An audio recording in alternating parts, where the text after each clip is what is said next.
From tornadoes to hurricanes, blizzards, and everything in between, you're listening to the Stormfront Freaks podcast. The Stormfront Freaks are former television meteorologist Mark Massaro, atmospheric science graduate and skywarn storm spotter Brady Harris, digital meteorologist and weather producer on the Weather Channel app Dina Knightley, former on-camera meteorologist at the Weather Channel Kim Cunningham, Emmy-winning storm chaser and photographer Chris Sanner, and I'm your announcer and Skywarn Network coordinator Mark Johnson. Now, here's the moderator of the Stormfront Freaks podcast, Skywarn storm spotter and chaser Phil Johnson.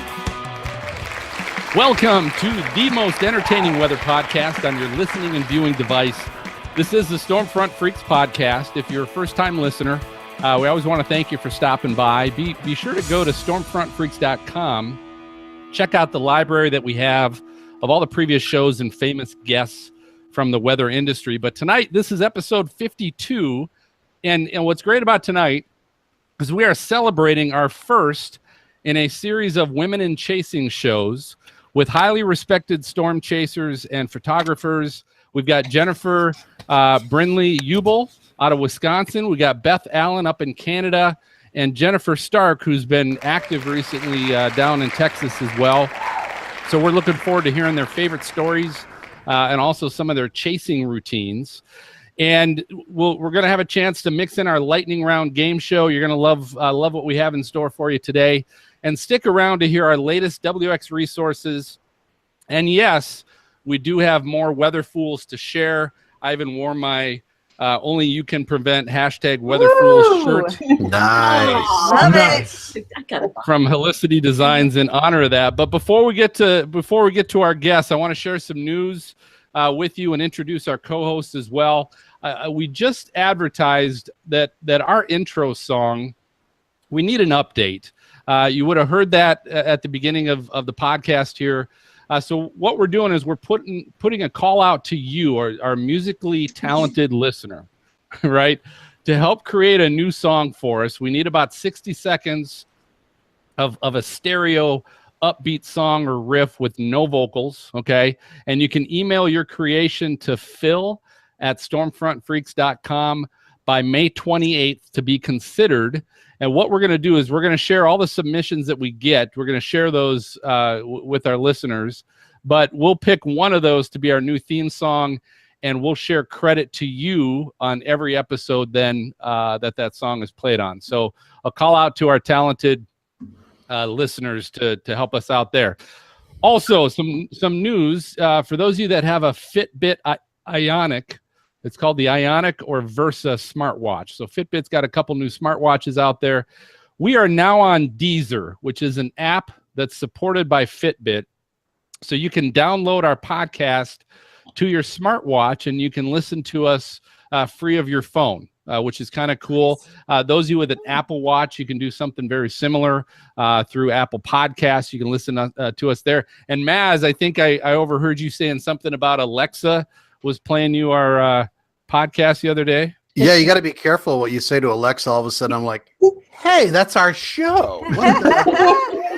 Hey, we sound pretty good. Yeah. That's awesome.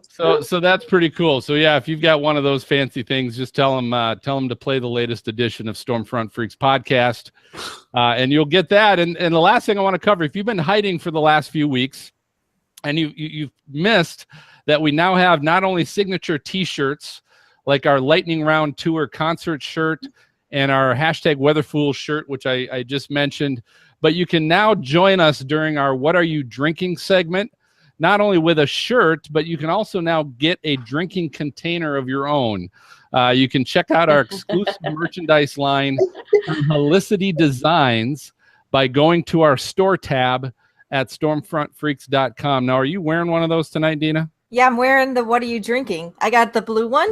I love the blue. Isn't that nice? It is nice. Got the tornado with somebody drinking right under it. Not the best thing, but it's funny. Well, it's reminiscent of that movie Twister, right? When Bill the Extreme chucked his bottle. What was it? Bottle of Jack or what was it? I forget now. It was a bottle of something. Jack. Yeah. And it never touched the ground. That is right. That's right. So that's good. And as a reminder, as part of our agreement, with Helicity Designs is every episode we're going to announce a new way to get an extra 5% off your entire order. So the new code to enter at Helicity Designs on your order is FRONT, FRONT.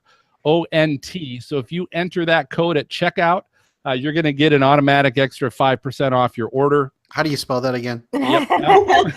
You don't know. Stand up. Anyway. You know, I misspelled freaks a few episodes back. Oh, because you were drinking a lot. Well, That's I was on number 2, I think, already that early. But so it's FRONT, FRONT. Be sure to check out their entire collection of weather-themed clothing, swimwear, shoes, accessories, and products, all from Helicity Designs. So, hey, it's always happy hour when we record.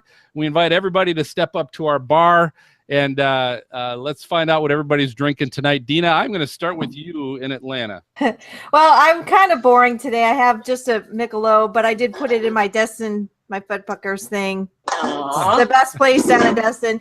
I really wanted to make the ladies a Wonder Woman drink. It's my favorite, especially when the ladies get on. I didn't have everything for it. what were you missing? All the juices, like cranberry juice, orange juice. I had grapefruit or something. She just I actually had had pure the alcohol. I did have the alcohol. I didn't have the juices. So All right. I did want to be laying on the floor. There's nothing wrong with that. But Brady up in Columbus, Ohio, step up to the bar. What are you drinking?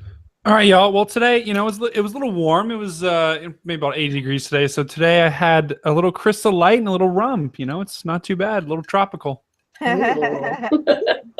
You're so fancy. Oh, you know me. You know me. All right, let's hit Maz down in Cincinnati, Maz. All right, in honor of the Celtics. Sorry, did I say that like in honor of the Celtics? How many did you have? I just popped the top. That's the sad part. But I came for my son's band concert, so you can't drink till you get home, right? I've got that next Well, you week. can, but I think they frown upon that. But anyway, Flask. exactly. So Sam Adams again here. It's my second Sam, 2 weeks in a row, just like 2 Jennifers on tonight. Right? Yeah. Here's Double both your to you. pleasure. All right. All right, Kim in Atlanta. Okay, I am going to give an advertisement for the Burnt Hickory Brewery Company right up the street from my house. And this is called Digits. It's an IPA, and it has a little citrusy flavor to it. So it's very refreshing. Today was pretty warm in Atlanta, but beautiful, low humidity. So, And now you get free drinks from there on out, right? Yes, exactly. Let's get to our guests. All right, very excited to introduce these ladies. First, let's talk about Beth Allan. Beth works full-time as a school counselor and transitions to full-time storm chasing on the Canadian prairies in July and August.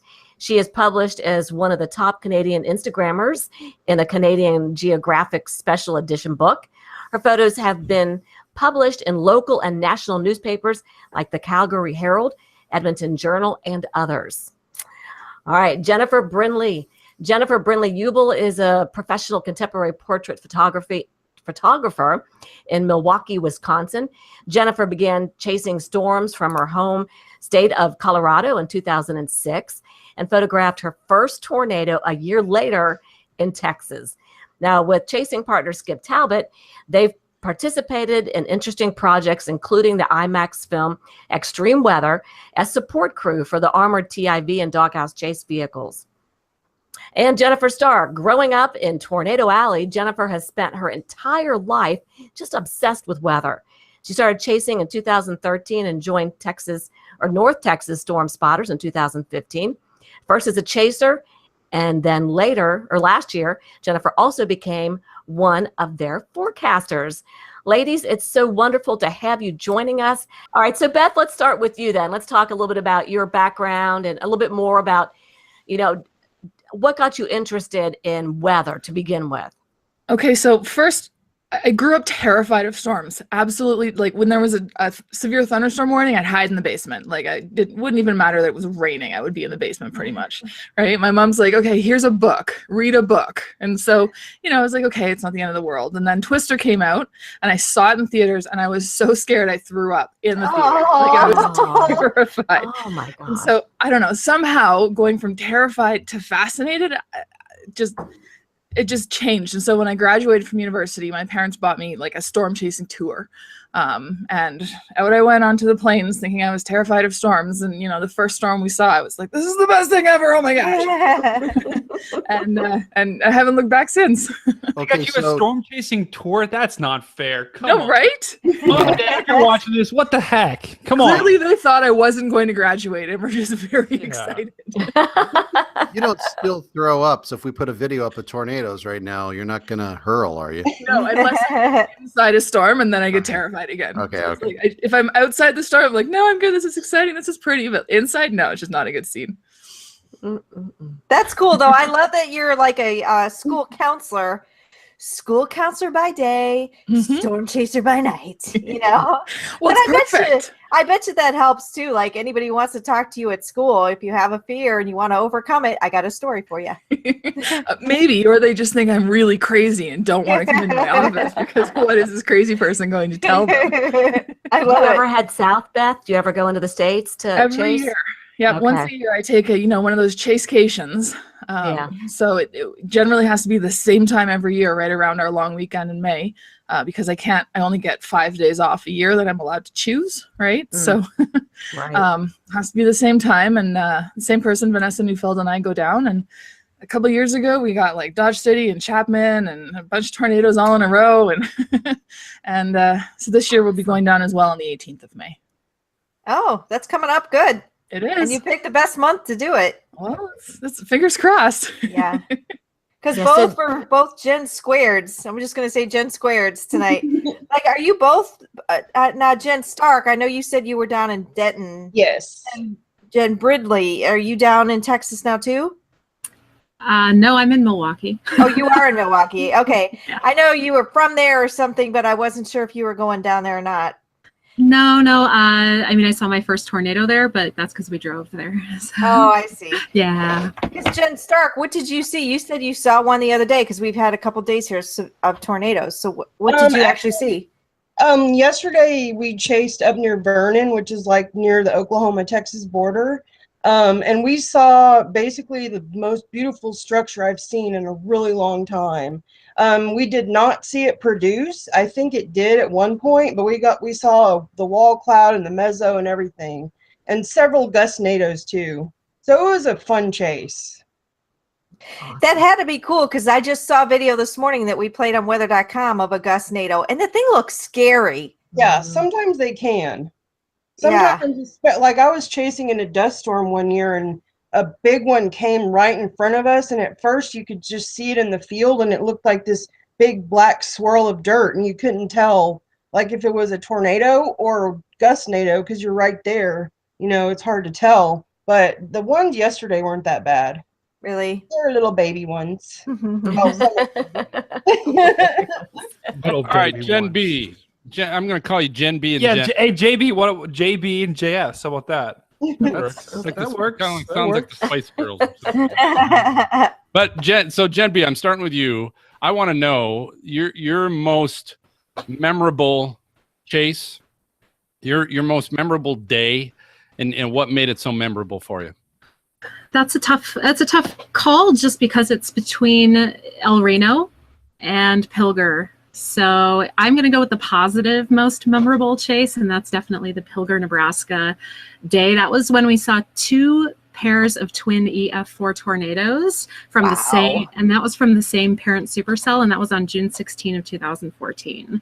So that's the kind of chase that seems like your wildest dreams have manifested in reality. And it was such an unbelievable experience that as soon as the chase was over and we were driving away from the storm, I was just crying from just joy and just an overwhelming feeling of awe. So that one wins hands down. So what was it like then, seeing that at the moment? What was going through your head? What were you thinking? What were you feeling at that moment? My heart's beating wildly just thinking about it. You kind of go back to that moment. We were dinking around on some storms earlier that day that were north of the Pilger storm. And as soon as those supercells popped, they matured really fast and we were cruising south because we thought we were going to miss the show.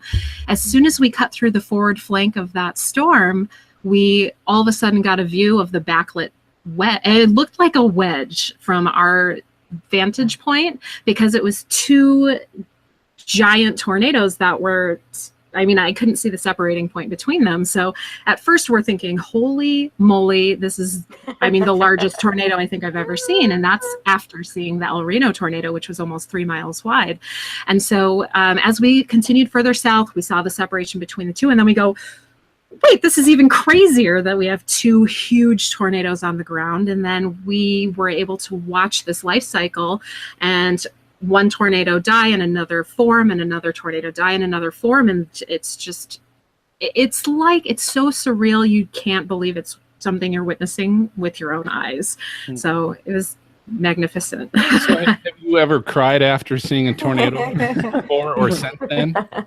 I never had. And it was, I think it just takes the most mind-blowing, awe-inspiring scene and experience. And tornadoes are so visceral. They're just guttural, you know, it's like you can feel them in your body, and it's a whole body high when you see a tornado. And then to experience an event of that magnitude, and that's a historical magnitude as well.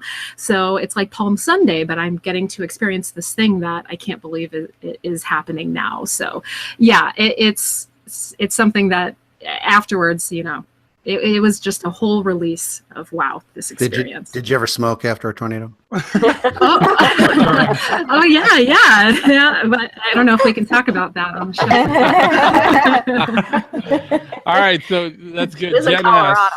Jen S., I'm going to you. What give me your most memorable chase day, and what made it so memorable? Actually, I think it probably would be my very first legit chase that was not a bust. I actually went out with Chris and Rachel McBee, who had Rapid Rotation Tours at the time, and it was May 19th, 2013. And the first storm we got on was literally the hugest wall cloud I've ever seen in my life. It was amazing. It was just churning. It was amazing. And then we went and intercepted the Shawnee storm after it had started to rope out at that point. But that was my first legit storm chase, and I have not looked back since.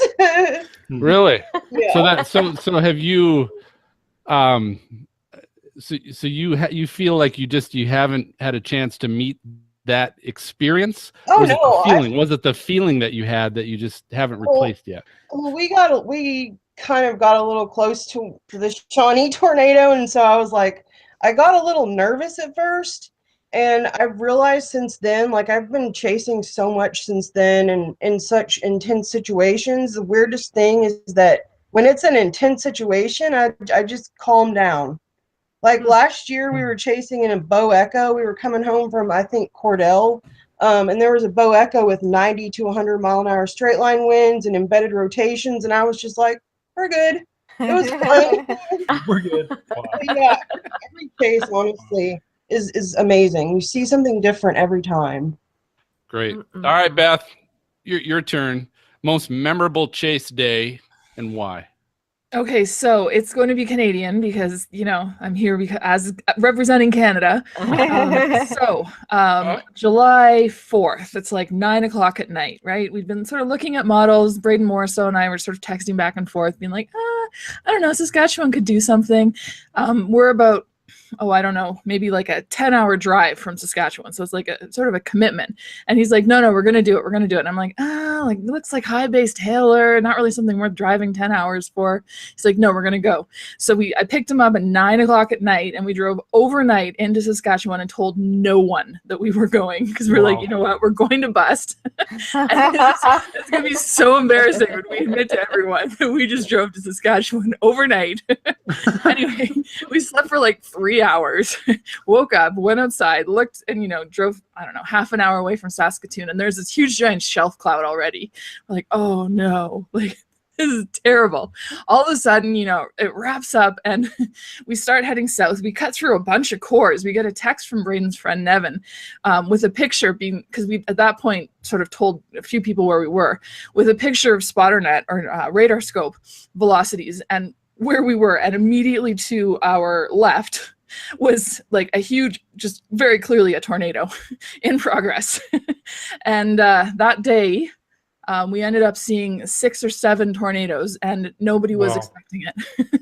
So beautiful, incredible visibility tornadoes. We hadn't told anyone. So it's like, tornado, we call it in. Environment Canada didn't even really know what was going on. They're like, what, where? We're like, yeah, seriously, it's here. Wow. And then, you got to turn your spot on radar scope, or your dot on radar scope, and everyone's like, oh my God. And so I think we were one of like maybe 3 chasers that day to actually see all of those tornadoes, which is pretty cool. Wow. So you drove overnight for something and it actually happened. You're like, why didn't we tell somebody, darn it? Well, we were no, there, they would have so- jinxed it. They would have Yeah. jinxed Oh, that's it. true. Good point, Dina. So it got to just be us, and it was nice. No traffic, no. Well, that's true. By telling other people, they might have joined. They might have tried to follow you guys or something. And Yeah, I mean, there's not many storm chasers in Canada, so even if you told everyone, there may be like 30 people on the storm, right? But Wait, Was that- does Saskatchewan actually have traffic? I don't, like sometimes when like the big grain trucks get on the two-lane roads, sometimes there's traffic at that point. Oh no. But yeah, Is the there roads a are lot of terrible anyway. population right there where you were in Saskatchewan? Like, No, is it- it's all yeah. farm. Okay. Yeah, it's all farm. Terrible roads, lots of potholes. Oh my Nice God. grid roads, but like no pavement. Okay. Yeah, no, but it was great. It was a great day. So I guess So Beth- with all, Go go ahead. Brady. Oh, you're good. All right. So I guess my question is, it's really everyone here. With all these experiences, like, does it ever get old? Like seeing an like EF1 or EF0 tornado. Like, is that something you ever goes like, oh, it's just this is a little winky dink compared to what I've had. No. Really? I think a lot of storm chasers experience like having to feed the drug. So when you do your first storm chase and you see a supercell, it's like, oh my gosh. And then the next time you see a wall cloud and you're like, wow, my first wall cloud. And then the supercell isn't as magical. And then the first funnel you get makes the wall cloud sort of insignificant. And so that can be an experience that storm chasers have. And then, the EF0 bird fart tornado doesn't quite do it after you've seen twin EF4s.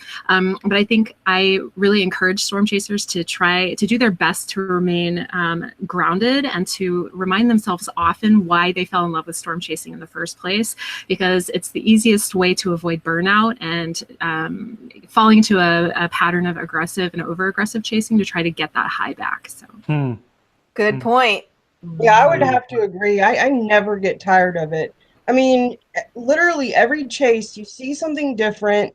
You're having fun with your friends, and it's just the best feeling in the world. But I will say with the, not being impressed by certain things anymore, that also extends to hail. So now if I don't see 4.5-inch hail, I'm like, oh, but it never gets old. It's always amazing. What if that 4.5-inch hail is hitting your car? Are you still impressed? Yeah. Is that No. okay? Good. Hopefully have our helmets on. So, Beth, I wanted to ask you, how did you become so knowledgeable in weather? Because you're not a meteorologist, correct? I am most definitely not a Okay, meteorologist. so I mean, you sound like Hey, you hey, are. hey, I mean, you Yeah, sound why like did you she are. say it now, like that? State of because Holiday Inn I Express. cannot do math. So, how did, I'm not a you're meteorologist. self-taught? You're self-taught, or do you have somebody helping you, or? So when I started those storm chasing tours, like I was going out with Roger Hill and Silver Lining Tours and stuff. Okay. And I just lucked out because I was teaching. I had a bunch of days in the summer, and so I just kind of camped out in like around Denver for a while. And he'd be like, "Hey, there's storms. Let's go chase some storms." And I'd be like, "Okay, I'll pay you for gas." And so he sort of taught me everything that I knew. I mean, he's a reasonable person to learn from. Like Yeah. he knows what he's doing. A little bit. And so from there, just did a lot of reading. And I mean, honestly, my stuff is like pattern recognition. I'm like, oh, the last time I saw that, good things happened. So maybe I should go take a look again. Hey, that works. I'm certainly not an expert on anything except for, Yeah, and that's what I love about all three of our guests, because my understanding, none of you are meteorologist or atmospheric science trained, which is great. So I think that's a great question to keep going down the line here. Jen B, how'd you learn? I am most emphatically not a meteorologist. Wow. However, but Crazy. yeah, the Put really them cool under the thing. bus. Well, no, I don't mean it No, like I'm that. I kidding. wish I had the dedication and the mind for it, because it's really challenging actually. But I've been really lucky to work in close proximity and work like intimately with some really talented forecasters, and I've learned so much from other people in the community. So my chase partner Skip Talbot, who is ridiculously talented, like how lucky could I be to have this person to learn from? So that's primarily who I've learned the most from, and I certainly can forecast for an event. I can get us under a wall cloud, but he's better, so I want to watch him and learn from him. So Hey, I think you learn every day. I mean, I've been doing Yeah. meteorology for 20 years and I still learn something new every day. yeah, I mean, I really do. that's Yep. what makes life interesting. Yeah. But I have a question for you ladies. Now, Beth, you said, you started with a tour, but if somebody is listening or watching us and they want to go storm chasing and they have no idea how to do it, what would you recommend if they want to go do that? Like get online and search for it? And then how do you know if they're any good or safe? That's a good question. I know. Like, I mean, I think you want to look for longevity. The people who have been around for a while are probably around for a while for a reason. And I'm a firm believer that a good tour is a great place to start. It keeps more people off the road. It keeps those people high on adrenaline who are going to do something stupid when they're driving off the road. They get that knowledge around how to be safe around a storm, not even how to find a storm, but how to be safe around a storm. But I really think, I mean, you ask around, everyone can tell you, like, who's been around for a while, who seems to always be on the storms, who has a decent reputation, that kind of thing, and just kind of go from there, I would guess.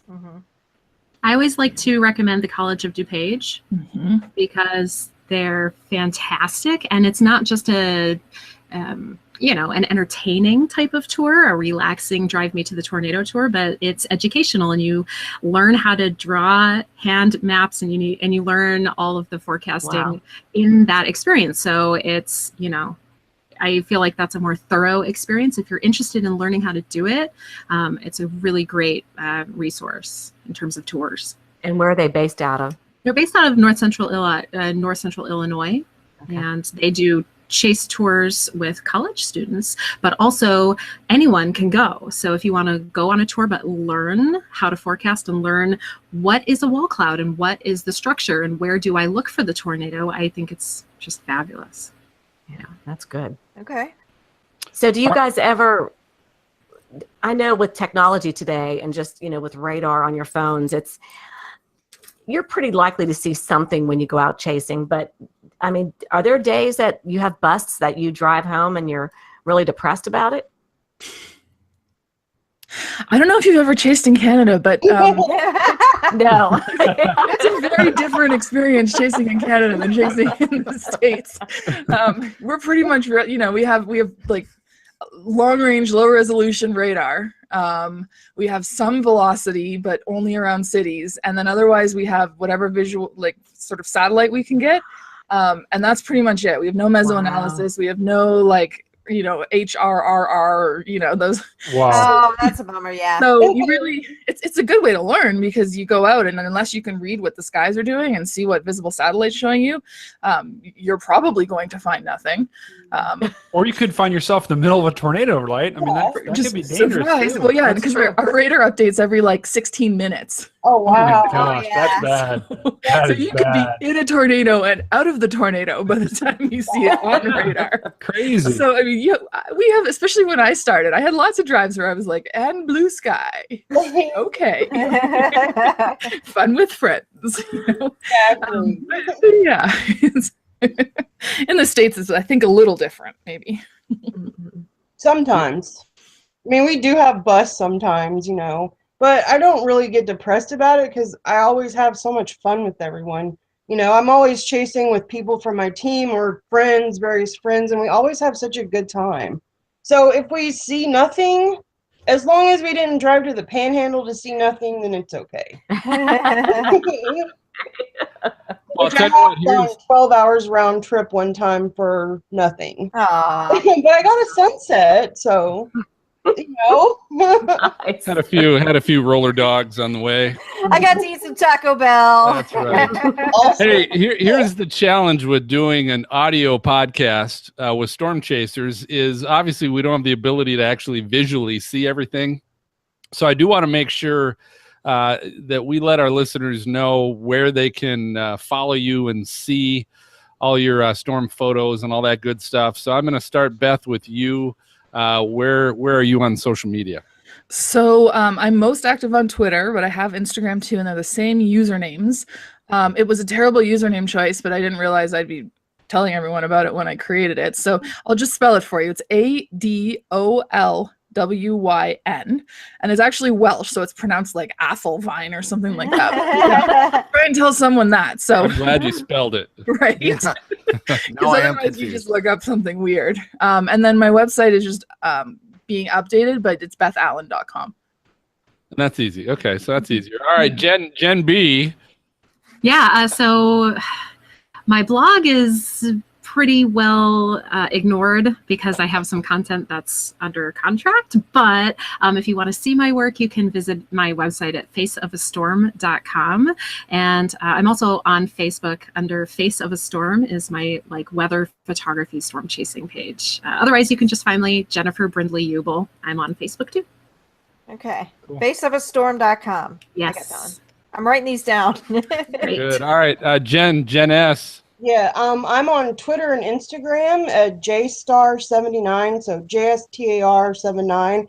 I also didn't know that I never, Twitter literally completely changed my life because I got to meet chasers via Twitter and find people to chase with, but I never thought I would be doing this. But yeah, I'm on Instagram and Twitter is the same name, Jennifer Stark on Facebook, and then my team page is NTX Spotters on Facebook. We never thought we'd do this either. So, And Twitter hasn't changed my life, so that's okay. Good. You'll be seeing me getting on your accounts here. All right. Well, hey, it is time for lightning round. So this is our game show of brilliant questions for our guests. We always invite everybody to play along with us. Tonight, we're playing a new game we haven't played before. It's called To Tell the Truth, which is a game show that here's how we're going to set this up. So of the three guests that we have tonight, Jen B, Jen S, and Beth, I'm going to tell our co-host something unique about one of them. And I'm going to leave it up to the co-host to ask our guests a question, and the guest is going to answer it, but it's up to our co-host to try and find who is the person that's actually telling the truth and is actually this individual I'm about to share with you. Okay? So here's the thing. One of our guests tonight was part of an undercover drug bust at one point. And so co-hosts, it's going to be your job to ask all three of them, any of them, you can pick them, do what you want, but ask them questions because it's your job to try and figure out who really was involved in an undercover drug bust, because the one who was will give honest answers, and the two that weren't are going to lie, and they're going to make you think they were involved in an undercover drug bust. This is going to be interesting. Yes. So that is the scoop. So one of our guests was involved in an undercover drug bust, and I'm going to start, Dina, with you. You can ask the first question. You have to pick one of our guests and ask them a question. Okay. So Beth, was it in a school? It was not in a school. No, it was outside of school. Okay. Wow, this is going to take us a while if these are the questions. This is Kim, the first one. I'm Kim, good with this. Your turn. All Ask right. a question of All somebody. right. Jen B, was it marijuana? I don't know what it was. Okay. Okay. Let's go to Brady. Jen S, did it happen on the TV show Cops? That particular time, no. Okay. Okay, Maz, your turn. okay, Jen B, were you on the side of the law on the drug bust, or were you on the other side of the drug bust? I was on the side of the law on the drug bust. Okay. Good girl. Okay, that's good. All right, Dina, back to you. Oh man. Let's see. I'll go with Jen S. Was anyone arrested? Yes, definitely. Okay. Hmm. All right, we're going back to Kim. Okay, so Gen B, tell me what happened. Okay. So it's a little bit misleading because I was more like an accessory in the positive. So I used to work at a hotel and I was at the front desk, and this was when I was like in my early 20s.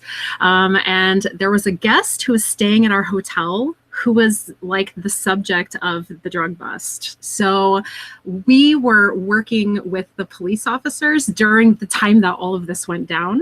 And so we had to work with them in keeping the guest isolated and keeping people off of his floor. And they broke his door down, Wow. and there was all kinds of That damages. sounds pretty good already. I'm ready to I'd vote. like to spin again, please. I don't Good. Okay. ready to vote. Brady. Can we answer it now? Yeah, I know. No, go ahead. We're not done. Okay. Go ahead. We got to get down the line. Yeah. Keep Okay. going down the line. You know what? Beth, was it you? Did you? No, you can't. No, that's not the question. You moron. I'm not gonna lie and say it was Good us God. anyway. It was totally me. Right. Next question. All right, Mads. All right, Beth Allan, same question. Tell us what happened. Okay, so it was a while ago. I was working in a self-storage facility, which kind of has a history of being maybe a little bit skeezy. So we had a bunch of cops who were investigating this unit that they thought people were selling drugs out of, and they were getting drug deliveries there. And the cops came in one day. They didn't tell anyone. I was the only person working there, and they're like, "Here's a bulletproof vest. Put it on and get down." And then had to set all the cameras to record properly, and had to just make sure all the cops that were coming, because there were lots and lots of cops, all the cops that were coming in went to the right place. And I didn't know if they were real cops or not real cops, because they were like undercover clearly. And yeah, they came in and arrested a bunch of guys, and there were guns everywhere and cars that showed up everywhere, and it was very Wow. exciting. But I got to These hide are behind good the camera the stories. whole time. That's good. That's good. All right, Dina, I'm going back to you. I guess I'll go to Gen S then. Well, What went down? it was, I think, about 5-6 years ago. I was at my sister's apartment. I lived with her for some time, and she had a neighbor who had quite a lot of traffic. And it was nonstop in the middle of the night, making all kinds of noise. And yeah, stuff went down. Okay. Oh, man. Well, I think we got the story, so we're going to call it. Co-hosts, you have to Okay. write the name of the person you believe was actually involved in the undercover drug bust. Write it down on a piece of paper. You guys got paper? Yeah. I told you guys to bring Yes. paper with you. You did, but So I'm going to find me a out sec. who actually listens to me. Okay. All right, and Kim's making all kinds of noise without muting her mic. Kim. She can't hear me anyway. She's Yes, I not can. plugged in. Oh, I okay. am. All right. She's I ignoring. was showing you the paper that I had. Thank That's you. what I was doing. And let me hear it. That's good. Thank you. All right. So I want co-host. Write it down. Dina, I'm going to start with you. Just show us who you think and tell us who you got. Who you think it is? Gen B. Gen B. Okay. Kim, I'm going to go to you next. Who do you think it is? Gen B. Gen B. All right. Brady, you're next. You got to unmute yourself. yeah, my bad. I was drawing a mural. Very good. Maybe. We got Gen B. Wow. Very good. Mads, finish. JB Fletcher. All right. Wow. So here's what we're gonna do. Story. Here's what we're gonna do.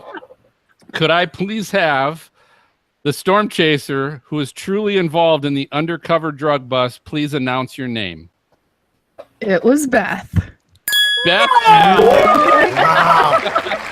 You little liar, you. It was all totally. You was there. Oh, Oh my God, you guys. oh man. Nuts. Oh my God. way. Good job, Beth. So Beth, you were truly in a bulletproof vest. It didn't- And the bulletproof vest is what made me think no. Exactly. Yeah, Give her a bulletproof exactly. vest. Yeah, no, it was, and they promised it was my dad's self-storage place that I was working at in the summer. Wow. And they promised my dad, they're like, no, it's not going to happen while anyone's working there. It'll happen after hours. And I thought Around it's 3 o'clock in the Canada. afternoon. It's Canada. They had to make sure you weren't an informant. That was the important part. That's that's like Dumb and Dumber. It's like, what if they shot you in the face? Seriously. It's like, here, hide behind this counter that's not at all bulletproof. Have a too small bulletproof vest. That will work. Oh man, Interesting. Well, good time. Well, ladies, you did a great job with that. Thank those you. were good stories. Seriously. Well done. All right. Well, hey, we're gonna take a short break. If you're listening to the audio podcast, you'll get to hear the latest edition of the Titan U Minute with Chris Sanner. But stay right here. We got our chasers coming back to talk about their tips and trade secrets for the 2018 chase season. All right, welcome back. Hey, we're recording our first show in a series that we're calling Women in Chasing, and we have our 3 highly respected chasers with us. And we kind of wanted to find out a little bit about what their plans were for the upcoming and current 2018 chase season, and see if we can get maybe some good tips that they might be able to share, maybe some trade secrets that we all might be able to get to improve our chasing and improve, as we're talking about in the first segment, how everybody learned and got their skills in learning more about weather. Because we have a lot of people that listen and watch us that are not meteorologists and are not atmospheric scientists, and we really want to learn more about weather. So here's my question to all of you. I won't pick any one of you ladies. What I want to know a little bit about what you guys like to on chase day.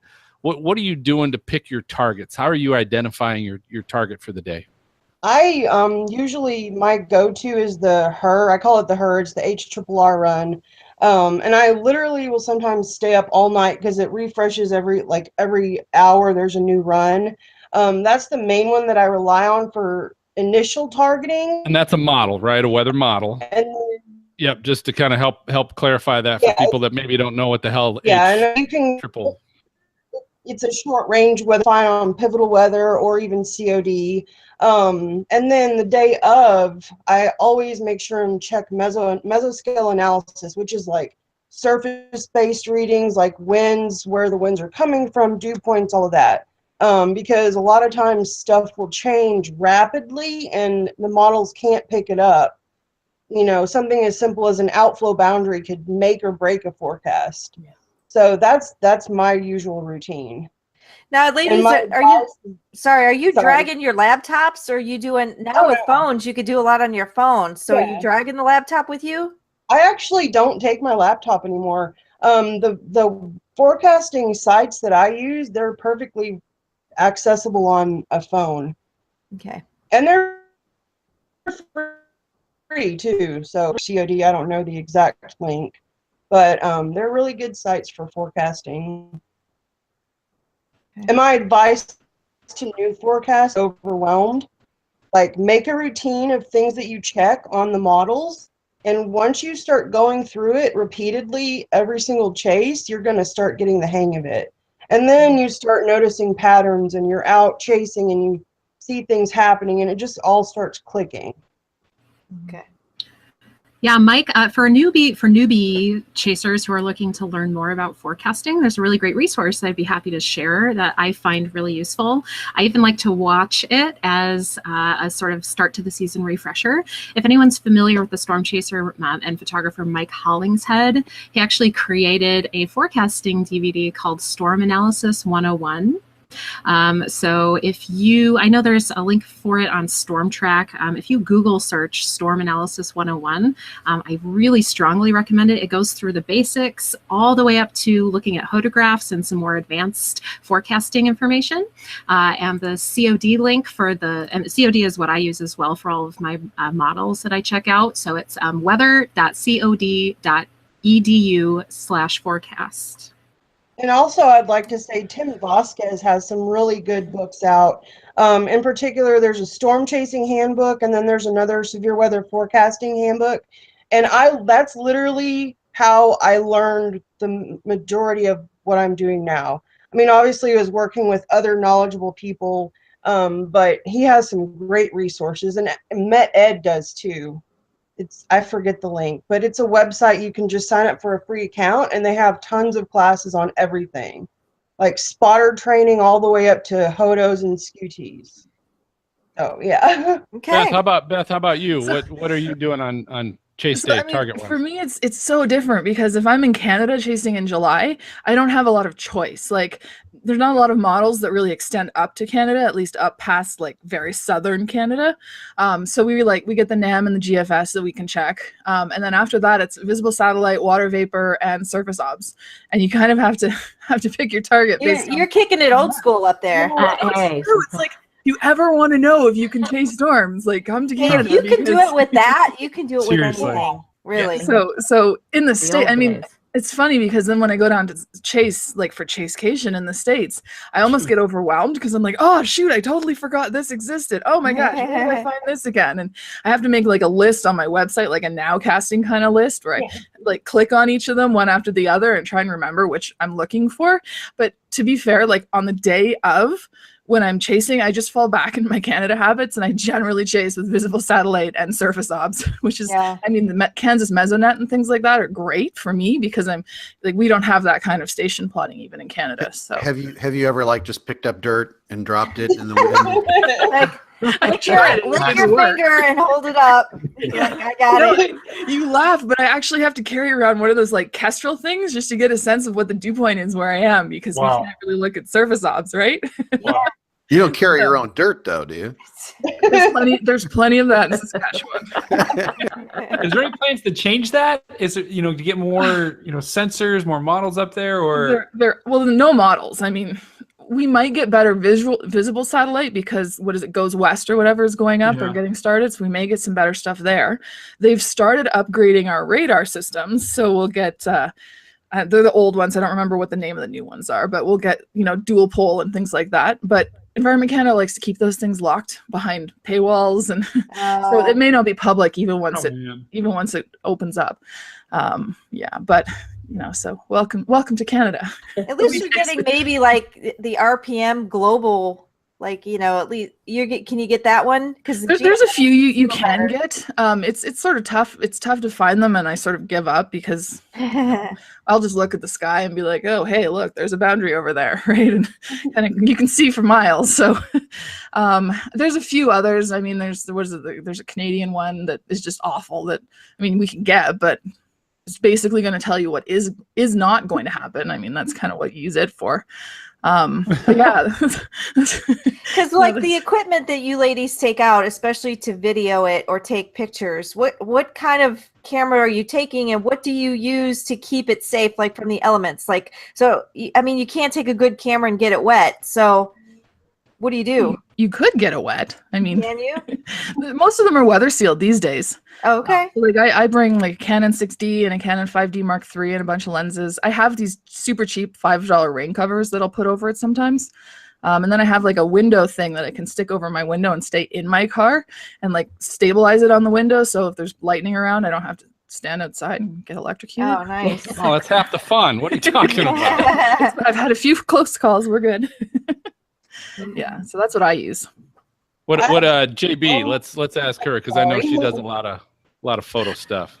Yeah, well, photography is my trade. It's my business. So I'm lucky because I get to use professional grade equipment in the field, and a lot of people can't really afford professional grade equipment, but I'm still shooting with older cameras. So I shoot with the Nikon D3S. That's my baby. I have a few of those. They're my favorite.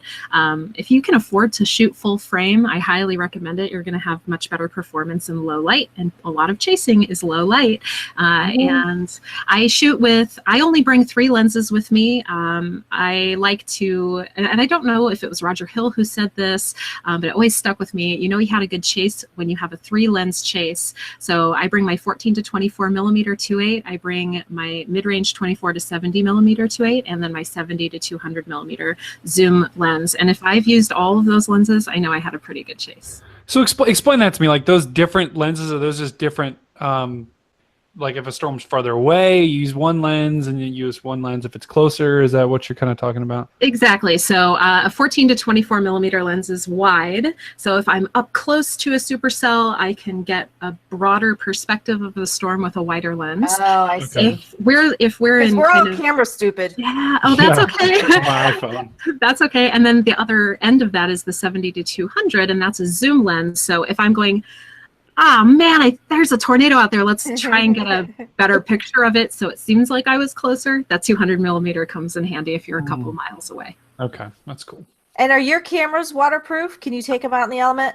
Yeah, so most professional grade or prosumer cameras are weather sealed, but I try to still avoid shooting in a downpour just because it sucks, but also because I don't want to push my luck. So just like Beth was saying, you know, you don't even need to buy the $5 cover. I actually have like a stash of grocery bags, and I'll literally just rip a hole in the bottom of one, shove the lens through, and then I've got open access to the buttons and stuff, and it's a really fast, cheap, easy way to protect my camera. Oh, that's a good idea. All right, Jen S., what do you like to use when you're out in the field? I'm actually just now getting into DSLR cameras. I've been using, I know it sounds corny, but my iPhone, they take amazing pictures. But I also use a GoPro, a Sony Handycam, and a dash cam. But yeah, I'm starting to get into the DSLR, and it's a whole nother world, and I love it, but it's burn, you know, with manual mode and everything. But it's fun. So here's what I want to find out. So I know we've covered talking about photos a little bit, covered a few tips there, but Beth, help out our listeners with maybe something that is a little tip or a trick you like to always use when you're out in the field with your cameras. Ooh, that's okay. So I guess one of the things. What's your go-to? Yeah, what's your go-to shot to your Beth Allan signature? Well, there is no signature. It's like spray and pray for me sometimes. Right? So for me, it's okay. So one of the things is to always, like, if you're using a digital SLR. For me, at least, I always put my camera on aperture priority, which lets me sort of choose my aperture, and then the camera kind of deals with the rest. I know lots of people like to shoot on manual. It gives you fine control over things. But if you're just getting started, or you want something that gives you a little bit more control, find a camera that can do the aperture priority, because when things get crazy, you can always have like a default. I'm putting it at this setting, and I know the camera's probably going to manage everything else, rather than forgetting that, oh shoot, I had it on a 30-second exposure, and now my tornado photo is white. What does that mean? I'm sorry. I don't know what that aperture means. Aperture is like the hole. There we go. It's like the hole in the lens that the camera can, that the light comes in through the camera. So you can change that. So it can be a bigger hole, a smaller hole, and that sort of manages your depth of field and what's in focus, what isn't in focus, whether or not things are blurry sometimes. So by telling the camera I want like a big hole or a small hole, then for me, I find that works well in landscape stuff anyway. So that would be my recommendation. Okay, good. All right, so Jen B, you are the professional photographer. You gotta have something good to share, right? Well, yeah, my advice is the opposite of that. But so I totally appreciate where Beth is coming from, because it's really intimidating to think I'm going to go from totally auto controls to manual. Like, I don't know what the heck I'm doing. How on earth am I supposed to do that? So my biggest recommendation to people is to find a camera with manual controls and practice a lot before you get out into the field. My superpower is that I have a lot of non-storm experience with the camera, and that is the thing that prepares me to have total control over the images I make when I'm in the field. So my advice is always to practice as much as you can before you're in the hot seat, because that's going to give you the best edge to creating the images you want to walk away with. And the only way to do that, in my opinion, is if you take total control over all of your settings and not let the camera make any decisions for you. And everybody's different. I know plenty of professional grade, phenomenal wedding photographers, as an example, who shoot aperture priority all day. So it's totally a matter of opinion and style and how your workflow is when you're in the field. I'm a big proponent of learning all your settings so you can take as much control as possible. So is it good practice, like for Brady, if he gets a room full of cats and tries to get them all to sit still while he takes a picture? You laugh, but by the end of the show, I will have my cat up here. I will have her. Yeah, pushing yourself with challenging subjects is actually something I highly recommend. Like, try to photograph your pet in harsh light or in bad light and see how far your adaptation can take you. See, Phil? See, good question. It's guaranteed that cats are going to be brought up on the stinking show at least once every episode. Absolutely. All right, Jen S., give us a little iPhone camera tip. Okay. Well, obviously I'm new to DSLR. So I'm listening to y'all's advice, which is amazing. For iPhone tip, I would say take as many pictures as you can.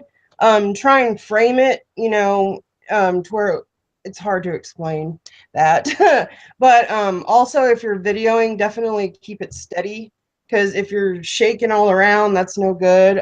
There's cheap phone mounts that you can buy and put in your dash or even on the hood of the car. And that will help with stabilization for time lapses or photography or video. But yeah, I'll tell you what, I even bought a cheap old phone tripod once that I'll pull out every once in a while when I'm in a hurry and I'm not. I'll just, sometimes if I'm at work or something and I can get somewhere, I'll quick pop it up and set it on the something. And my Jeff Stevens, one of my Chase teammates, actually has one that goes on top of his camera, so he can live stream to our Facebook page while taking pictures with the camera. It's double, like, it's perfect. Yeah. So, ladies, if you had to tell a person who's just starting, who wants to buy a camera, and I know this, we're not trying to plug anybody, but not too expensive, not too cheap, what would be one they could start with? What would you recommend? Okay, so I'm a Canon person, and I know nothing about Nikon. Jen B can take that question. Okay. If you're looking to start, I mean, it's a little bit older now, but because it's a little bit older and there's a newer version out, it's a really affordable camera and it does incredible video as well. It's really good photos. Is the Canon 7D like Mark I. Would be, it's great because it can do videos and photos. The other one I would maybe potentially look at, it's way less affordable, would be the new Sonys that they're coming out with, the mirrorless cameras. But they're still quite expensive. So if you're looking for, affordable, I would say the Canon 7D Mark I. But because how much does that Canon run, do you think? Well, see, I talk in Canadian dollars, which means it's free for you all the time. You got to figure out the conversion rate. I don't know what that conversion is. Oh, God. You find them used most of the time, which sort of brings the value down. You can go on like the Facebook Marketplace and things. And as long as the shutter count is reasonable, so it hasn't taken too many photos, you can usually find them for like under $1,000. Okay. Mm-hmm. So really, if you're trying to start off, be prepared to buy a pretty decent amount of money to get a camera. You can find less expensive cameras for sure. There are digital SLRs out there that you can find for, and remember that was like $1,000 Canadian. I don't know what American. So and also $5. one tip I'd say is contact the chasing community. Contact your friends, because a lot of people have stuff that they no longer use, and they'll either give it to you or sell it for really cheap. And that's honestly how I would definitely suggest to people who are just starting out. Reach out to the chasing community, because everyone likes to help everyone out, and in terms of that's a good resource. And all of Jennifer's friends that are watching, you just heard that, right? Exactly. What, Jen B, what's your advice? Yeah, I think the ladies have already covered like all the ground, aside from saying Nikon, but yeah. And what's really amazing is that the cameras on our phones right now are phenomenal. They have better low light capabilities and more megapixels than my first professional grade DSLRs did. So if you're just shooting with your phone, you don't necessarily have to feel unsatisfied with that unless there's something in you that wants to learn manual photography. And if that's the case, buy used. Don't become a gear freak and try to get the newest, biggest camera. I'm a big fan of buying something that's super affordable. You can get a great even a full frame DSLR for $600 range, if you're looking at something like a D700, which is a Nikon full frame camera, it's going to give you great capability in low light. And then push that camera as far as you can, learn as much as you can about it. And then as soon as you want to make images your camera won't let you make, that's when you know it's time to upgrade. So real quick, I know we're running out of time. Just one last quick question. So nighttime lightning photography. I'm dying to know because I've played around with it. And I just can't. And I know I've seen people take these incredible pictures. Just a couple words of advice on that. Tripod and long exposure. Okay. Yeah, get a cable shutter release on your camera. It's not a cell phone thing, but get like a cable that you can plug into your camera. Just hold the shutter open for as long as you need to get all the bolts. Oh, okay, cool. That sounds There you really go. easy. All right. So, Beth, I'm going down the row. Beth, when is your chasecation this year? May 18th to the 27th. Okay. Where are you heading? We fly into Oklahoma City and then from there, wherever. Okay. Jen B, what are your plans? Yeah, so right now I'm in my third season doing tornado science research with atmospheric scientists Dr. Anton Simon and John Allan. Skip and I have been really privileged to be a part of this project for the last couple of years. Our expedition dates start mid-May, actually in like 7 days. And if the GFS is right, we may be heading to the Dakotas around the 18th or something like that, and then wherever the winds take us through the third week in June. Okay.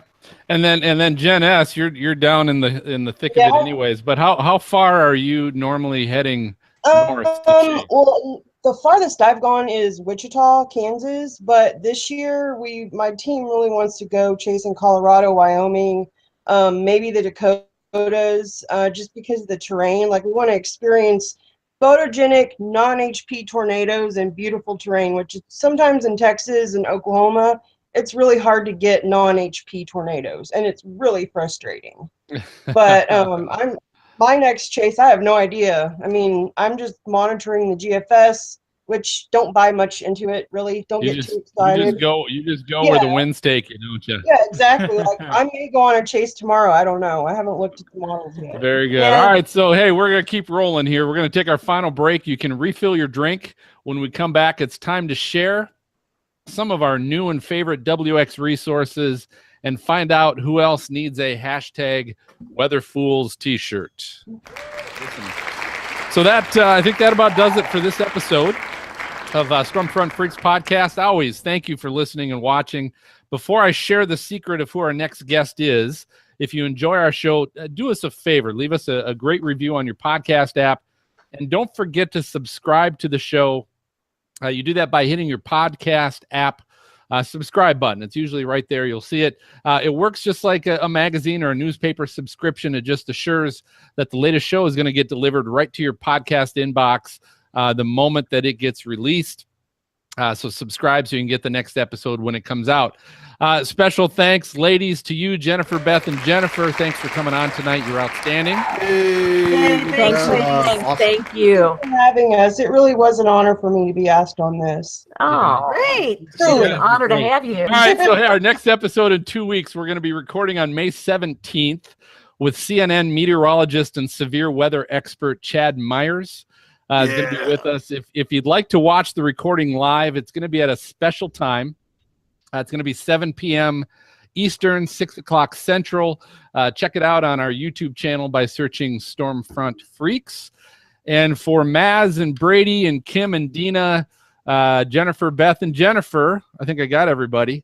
Mm-hmm. I'm going to go ahead and signal the all clear, and we will catch you all next time. Thanks, Beth. Thank you. Thanks, everybody. Ladies, be careful, okay? Yeah. Thank you for listening to the Stormfront Freaks podcast. To subscribe and be notified when new episodes of our bi-weekly show are available, you can go to Apple Podcasts on iTunes, Google Play, or your favorite podcast app and search for Stormfront Freaks. If you would like to contact us with questions or make comments about the show, shoot us an email to questions@stormfrontfreaks.com or follow us on Twitter @StormfrontFreak. We'd love to hear from you. For show notes, additional information about this episode, as well as past and upcoming shows, videos, photos, and more, visit our website at stormfrontfreaks.com. While you're there, check out the interactive radar provided by our friends at zoomradar.com. And don't forget to follow us on Facebook at facebook.com/stormfrontfreaks. Join us next time and tell a friend about the Stormfront Freaks podcast. video, but like hook up with me if you guys ever want to get your video out there more. Okay. Yeah, will do. Thank you. Thank you. Yeah, thanks, Brady. Did you get that cleared out really good there? Were you talking to me? Cough button. Cough Did you guys see the button. cat? I've tried to bring the cat, and That's the problem. You got a hairball. Get it out. Mute next time you need to get it out. thought my mic was on mute. Dang it.